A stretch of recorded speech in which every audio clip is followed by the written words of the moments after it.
विद्यार्थ्यांनो, आज आपण या व्हिडिओमध्ये आपल्या इंग्रजी विषयाच्या प्रश्नपत्रिकेमधील लँग्वेज स्टडी जो आपला पहिलाच प्रश्न असतो तो इथे सेट वाइज सोडवणार आहोत। Question number 1, do as directed, attempt any 4। या ठिकाणी आपल्याला 6 प्रश्न दिलेले असतील, त्यापैकी कुठलेही 4 सोडवायचे आहेत। Number 1, complete the words by using correct letters. योग्य लेटर वापरून शब्द पूर्ण करायचा आहे। Diary DIARY, large LARGE, study STUDY, small SMALL। Number 2, put the words in alphabetical order. दिलेले शब्द वर्णानुक्रमे म्हणजेच A to Z च्या क्रमानुसार लिहा। या ठिकाणी मी तुम्हाला डायरेक्ट आन्सर सांगणार आहे। Book, read, school, short. Number 2, shirt, skill, soft, success. Punctuate the following sentences. खालील दिलेल्या वाक्यामध्ये विराम चिन्हे वापरा। She said, wear did you find it. हे वाक्य डायरेक्ट स्पीच मधलं आहे आणि त्यामुळे या वाक्यामध्ये कॉमा इंटोनेटेड कॉमा वापरलाय आणि दिलेलं वाक्य प्रश्नार्थक आहे आणि त्यामुळे शेवटी प्रश्नार्थक चिन्ह दिलेलं आहे आणि वाक्याची सुरुवात आपण कधीही कॅपिटल लेटरनी करतो। She said, comma intonated comma, where did you find it, question mark, double inverted comma, close. Number 2, you could wear flowers, he said. हे सुद्धा वाक्य डायरेक्ट स्पीच मधलं आहे। या ठिकाणी सुद्धा डबल इन्व्हर्टेड कॉमा वापरलाय। हे वाक्य साधं असल्यामुळे या शेवटी वाक्याच्या फुल स्टॉप दिलेला आहे। You could wear flowers, comma intonated comma, he said, full stop.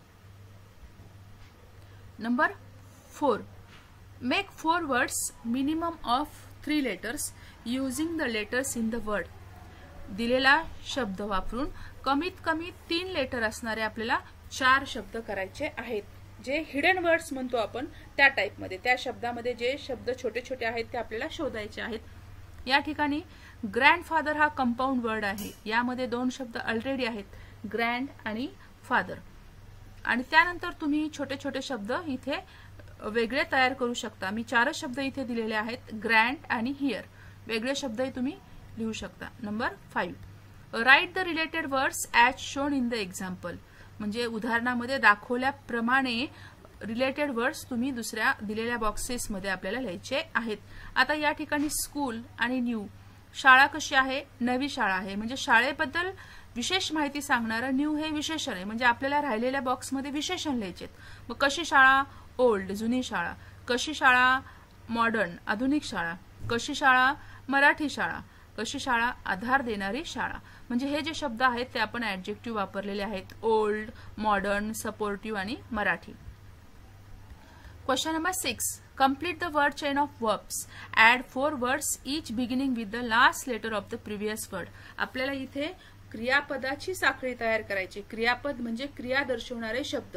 आपल्याला वर्ड चेन करत असताना फक्त क्रियापदच वापरायचे आहेत। शेवटचं लेटर वापरून आपण पुढचा शब्द, नवीन शब्द घेणार आहोत। रीड, या ठिकाणी डी लेटर आहे शेवटचा आणि म्हणून डिग, डिग म्हणजे खंदणे, खोदणे, हे क्रिया आहे। त्यानंतर जी शेवटचं लेटर आलं म्हणून आपण गो शब्द घेतला, गो म्हणजे जाणे। ओ लेटर आलं शेवटचं, त्यामुळे आपण ओपन हा क्रियापद घेतलं, ओपन म्हणजे उघडणे। आणि या ठिकाणी एन हे शेवटचं लेटर आले, एन पासून व्हर्ब घेतला आपण निग्लेक्ट, निग्लेक्ट म्हणजे दुर्लक्ष करणे। हे 4ही व्हर्ब क्रिया दर्शवणारे शब्द मी इथे साखळी कंप्लीट करत असताना वापरलेले आहेत। आता यानंतर क्वेश्चन 1 मधला बी, डू ॲज डायरेक्टेड फक्त 2 गुणांसाठी असतो, पण याला ऑर दिलेले असतात, त्यामधील तुम्ही कुठलाही एक सोडवायचं असतं, 1 गुणासाठी 1। Make a meaningful sentence by using the phrase to look at. म्हणजे ही जी फ्रेज आहे टू लुक ॲट, ही फ्रेज तुम्ही तुमच्या स्वतःच्या वाक्यामध्ये वापरायची आहे। टू लुक ॲट म्हणजे कडे पाहणे किंवा बघणे, च्याकडे पाहणे किंवा बघणे असा अर्थ आहे। मग सोपं एखादं छोटं वाक्य आपल्याला इथे करता आलं पाहिजे। She looked at the painting. इथे तुम्ही कुठलाही काळ वापरा, तुम्हाला त्यावर बंधन नाही, फक्त तुमची वाक्याची रचना आणि वाक्य बरोबर तुम्ही केलेलं पाहिजे, अर्थपूर्ण वाक्य असलं पाहिजे। तिने पेंटिंगकडे पाहिले. B. Add a clause to the following sentence to expand it meaningfully. आता आपल्याला या दिलेल्या वाक्यामध्ये क्लॉज ऍड करायचा आहे. क्लॉज ऍड करत असताना कंजंक्शन वापरणं खूप महत्वाचं आहे, त्याशिवाय तुमचा क्लॉज होऊ शकत नाही. आता या ठिकाणी he found a book which was lying on the table, हे मी इथे कंजंक्शन वापरले. मग कुठलंही वापरा, सबऑर्डिनेटेड वापरा, कोऑर्डिनेटेड वापरा, पण कंजंक्शन वापरणं महत्वाचं आहे की त्याला पुस्तक सापडले की जे टेबलवरती पडलेले होते. त्यानंतर नंबर 2 म्हणजे तुम्हाला इथे सेंटेन्स स्वतःच्या वाक्यामध्ये ती फ्रेज वापरायची आहे किंवा क्लॉज ऍड करायचा आहे. कुठलंही या दोन्हीपैकी एक लिहा. अटेम्प्ट एनीवन यामध्ये सुद्धा प्रिफिक्स सफिक्स लावायचे किंवा दिलेले शब्द तुमच्या स्वतःच्या वाक्यामध्ये वापरायचे. Add a prefix a suffix to make a new words. Prefix म्हणजे शब्दाच्या पूर्वी आणि सफिक्स म्हणजे शब्दाच्या पुढे. आता इथे केअरफुल हे सफिक्स झालं, ऍग्री डिसऍग्री हा प्रिफिक्स झाला. B. Make a meaningful sentence using any one of the following words. या ठिकाणी 2 शब्द दिलेले, त्यापैकी कुठलाही एक शब्द आपल्याला स्वतःच्या वाक्यामध्ये वापरायचा आहे. Care, she is an expert on skin care. Agree, I agree with my friend's opinion. Agree म्हणजे सहमत असणे, कबूल होणे. केअर म्हणजे काळजी घेणे. आता या ठिकाणी दुसरा सेट आपण पाहणार आहोत language स्टडीचा. Do as directed, attempt any 4. Number 1. Complete the words by using correct letters. आता इथे मी परत इन्स्ट्रक्शनचे सगळ्या तुम्हाला मराठीत त्याचे अर्थ सांगणार नाही, आपण सेट कंप्लीट करणार आहोत. Heart, HEART. People, PEOPLE. Metal, METAL. आणि लोटस, LOTUS. यानंतर इथे अल्फाबेटिकल ऑर्डर वापरलेली आहे. डायरेक्ट तुम्हाला आन्सर्सच मी इथे सांगणार आहे. Good, kettle, mad, steel. त्यानंतर skill, small, soft, such. Punctuate the following sentences. आता या ठिकाणी बघा, हाऊ स्ट्रेंज लाईफ इज हे वाक्य उद्गारवाचक आहे, त्यामुळे दिलेल्या वाक्याची सुरुवात आपण कॅपिटल लेटरनी करतो. एच कॅपिटल काढलंय आणि वाक्य उद्गारवाचक असल्यामुळे शेवटी उद्गारवाचक चिन्ह दिलेलं आहे. How strange life is. Number 2. Margie said to Tommy, "Can I read the book some more with you after school?" आता हे वाक्य डायरेक्ट स्पीच मधलं आहे. मार्गी टॉमीला म्हणाली, म्हणून आपल्याला कॉमा इंटिग्रेटेड कॉमा वापरायलाच लागेल. मार्गीचं पहिलं जे लेटर आहे एम ते कॅपिटल करायला लागेल. Margie said to Tommy, comma inverted comma, can I read the book some more with you after school. हा तिने त्याला प्रश्न विचारलेला आहे, म्हणून इथे प्रश्नार्थक चिन्ह आणि युनायटेड कॉमा क्लोज केलेला आहे. त्यानंतर make 4 words minimum of 3 letters using the letters in the word. Fashionable हा मोठा शब्द इथे दिलेला आहे, त्यामध्ये कमीत कमी 3 लेटर असणारे शब्द लिहायचे. इथे वेगळे शब्दही होतात, जे सोपे वाटतात ते मी इथे लिहिलेत. Able, fashion, fable.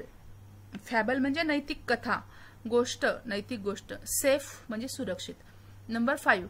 Right the related words as shown in the example. या ठिकाणी आपल्याला रिलेटेड वर्ड्स उदाहरणामध्ये दाखवल्याप्रमाणे घ्यायचे.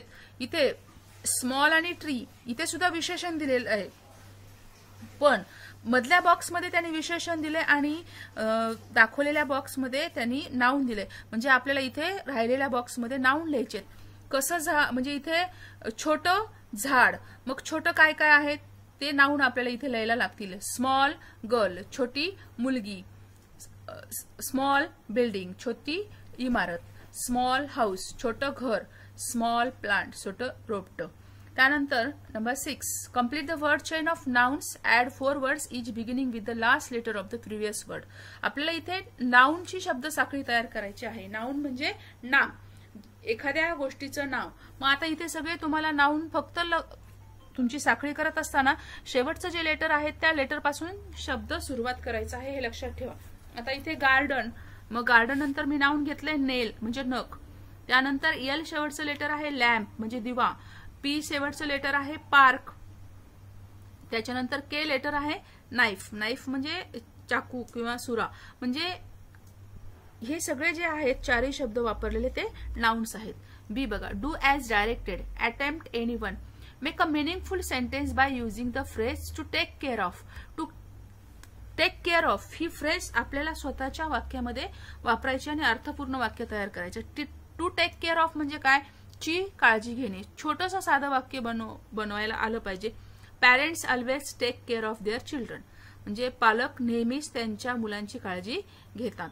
त्यानंतर बी बघा, add a clause to the following sentence. आपल्याला वाक्य मोठं करण्यासाठी क्लॉज ऍड करायचं आहे आणि क्लॉज ऍड करत असताना कंजंक्शन वापरणं महत्वाचं आहे, त्याशिवाय क्लॉज होऊ शकत नाही. I don't know where she went.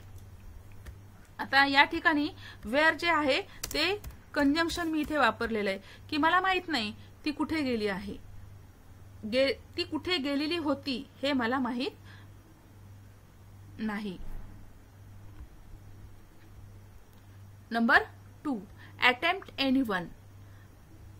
Add prefix or suffix to make new words. Success, successful, full हे suffix लागले. Popular, unpopular, un हे prefix लागलेलं आहे. Make a meaningful sentence using any one of the following words. आता हे जे 2 शब्द दिलेत त्यापैकी एक आपल्या स्वतःच्या वाक्यामध्ये वापरून अर्थपूर्ण वाक्य करायचे. इथे मी जरी दोन्ही दिले असते तर तुम्हाला एकच सोडवायचा. एनी वन दिले. Success, she achieve success in her exams. तिने तिच्या परीक्षेमध्ये यश मिळवले. Popular, he was a popular cricketer. तो प्रसिद्ध असा क्रिकेटर होता. अशा प्रकारे आपण इथे 2 लँग्वेज स्टडी सविस्तरपणे पाहिलेले आहेत. यानंतरच्या राहिलेले जे सेट आहेत ते मी पुढच्या व्हिडिओमध्ये तुम्हाला डीप मध्ये सांगणार आहे. आपण त्याचे पार्ट 1, पार्ट 2, पार्ट 3 असे भाग करणार आहोत. त्यामुळे पार्ट 1 मध्ये मी फक्त 2च सेट टाकलेत. पुढचे पार्ट तुम्ही नक्की बघा. ही व्हिडिओ कशी वाटली हे तुम्ही कॉमेंटमध्ये सांगा. जर आणखीन चॅनलला सबस्क्राईब केलं नसेल तर नक्की सबस्क्राईब करा. धन्यवाद.